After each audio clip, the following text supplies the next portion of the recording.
Vous êtes né entre 1980 et 1995. Allez, je pousse jusqu'à 1997. Préparez-vous, parce que, bande de petits vénards, vous êtes sur le point de devenir la génération la plus riche de l'histoire. Moi, je suis Gen X, je ne suis pas vraiment concernée. Du coup, je regarde ça de loin et je suis un peu jalouse, j'avoue. Ce que je vois est plutôt impressionnant. Le phénomène a commencé en 2022, il devrait durer de 15 à 20 ans et il porte un nom.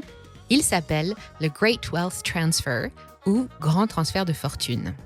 Sous nos yeux, et sans bruit, le monde assiste en ce moment même au transfert de richesse le plus colossal jamais enregistré dans l'histoire.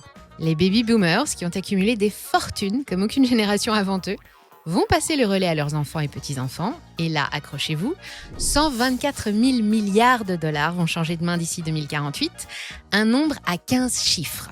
Aux États-Unis, plus de 84 milliards passeront directement des boomers à leurs héritiers.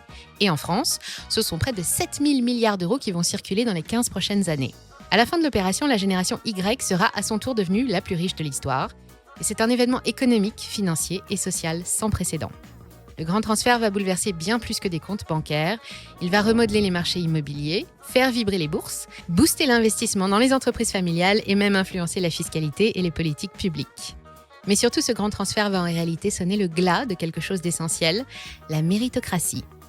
Dans 20 ans, être riche ne dépendra plus de ce que vous faites, mais de qui sont vos parents. Et ça change absolument tout.